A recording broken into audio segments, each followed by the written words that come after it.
Snow, every day, I ride the motorcycles. I was in Japan, and back 1960s, a lot of people, just ride it and just left on, street for the throwaway because they pay for the trash. So people just, throw it on the street, and we pick up and then we fix it. That's kind of like a hobby,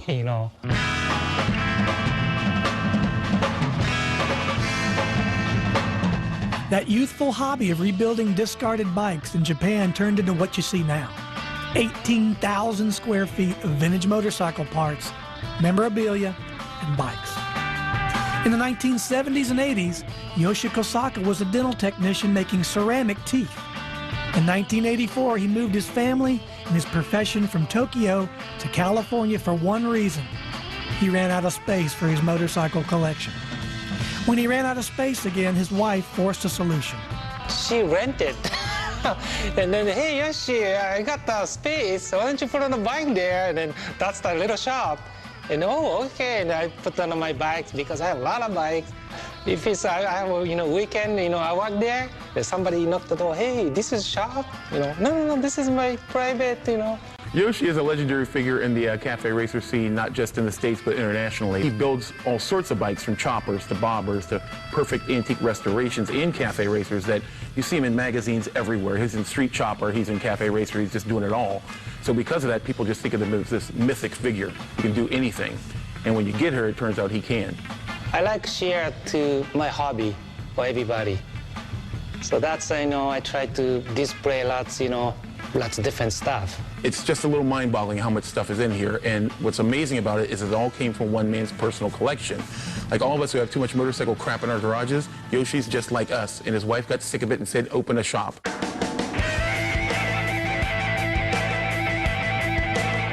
He doesn't have to call anyone or go on eBay like all the other builders do. He's got enough stock here that he can simply walk across the room, go into his parts cache, and just pull anything he needs out. And I've never seen anything like that before. I know pretty much every bike's, parts. I can build the whole bike from my older parts I have. I don't need to buy new parts. Maybe tires, inner tubes, cables.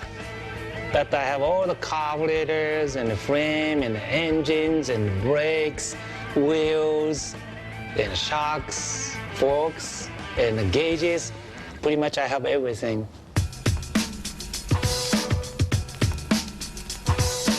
Yoshi is building for us a Rickman Cafe Racer. The Rickman brothers were from England, still are from England. They made custom frames for dirt bikes and cafe racers back in the 1960s and 70s. Very rare at this point. There's not many Rickman kits left rolling because Yoshi has a part stash as big as the Titanic.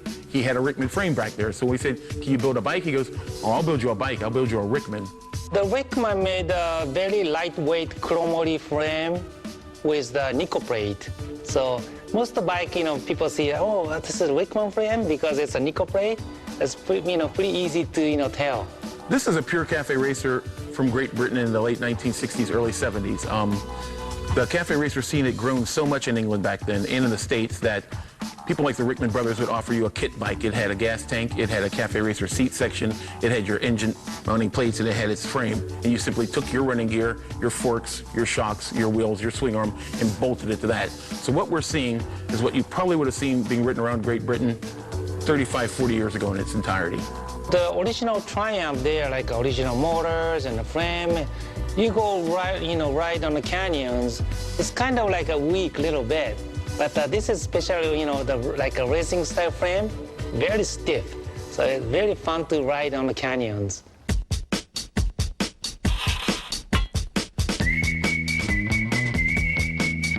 What I find really cool about Yoshi is he's not a snob. He's not an elitist at all. You know, if you came in here with a beat-up KZ400 motor and wanted to make it into a cafe racer, he's not one of these guys who will turn you away and say, no, it has to be British, it has to be period perfect. He's really a jolly soul. He'll welcome everybody. And you come here, and people look up to him for that. He's accessible, he's friendly, and he's open with sharing knowledge about what fits what, which is a big part of this. I have a real vintage bike customers, and also maybe, you know, scooters customers.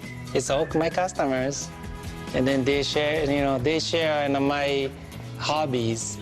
They looking at my all the vintage parts and, you know, bikes. So it's different customers.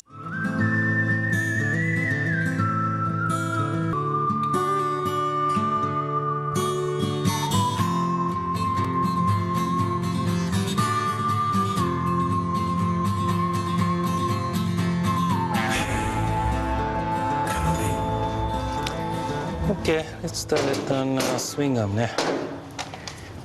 Okay, 이걸 이거? 어.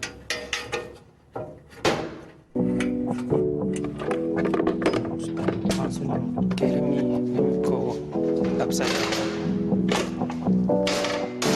Okay, let's see. I have one very nice fabricator in a Kyo. He's from Japan. You know, sometimes I like, oh, Kyo, I want to make something like this.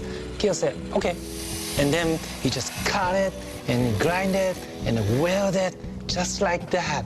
So he's a very, very, very nice fabricator.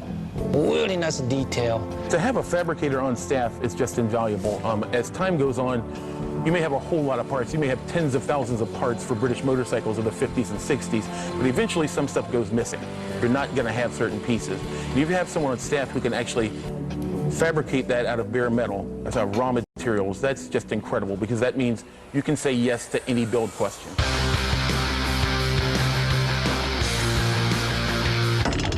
This is something wrong. This is not right. Oh, ブレーキのサポート。ブレーキサポートだ。Okay. Oh, we forgot to put on this one. This is a brake support, and it's supposed to be. It's got the spacer. 止めといて。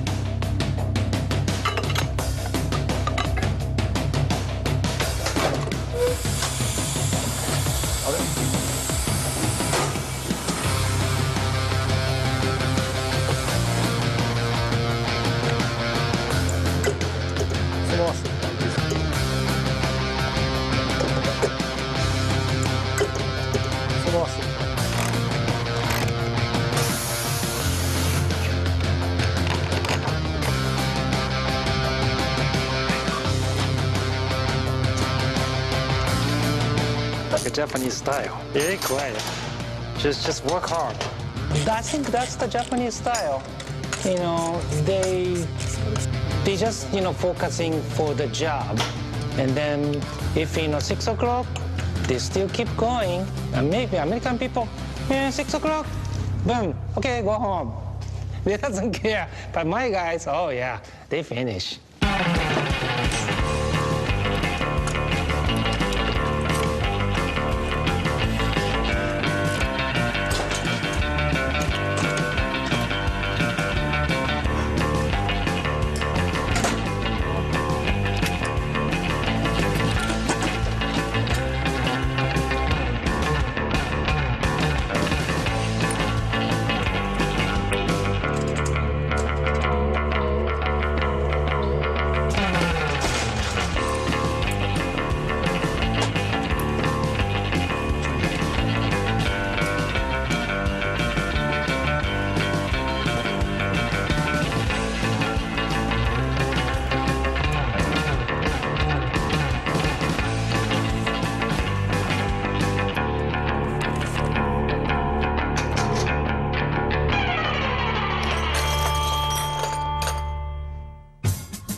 600 Super Sport champion. Ben Boschman, the number 155, takes the championship. They are professional rider. I feel like maybe they doesn't like a brake, they doesn't like a suspension because they know everything. One thing that, I just love is it's no different than our superbikes today.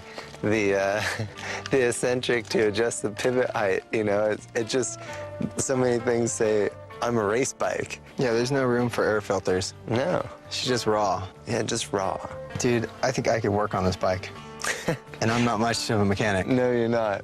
That's probably one of the best parts of the project is there's nothing here I feel like is over my head, I almost have this many tools.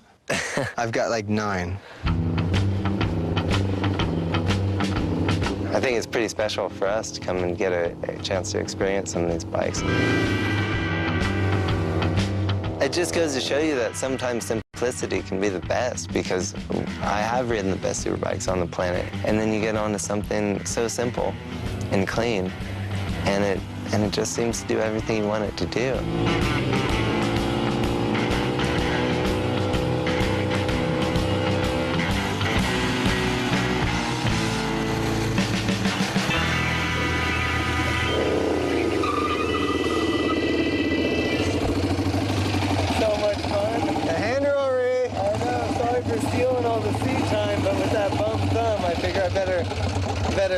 Get more of it than you. Well, we'll bump you off here.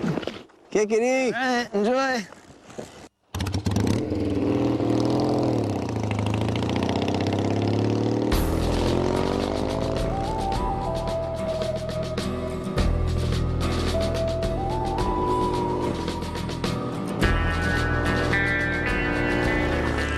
On the Cafe Racer bikes, I missed my era because my heroes rode these, I think Eric and I, we both grew up watching On Any Sunday every single day. I mean, we were able to recite every single line. Thank God it's come back around. That is a real motorcycle.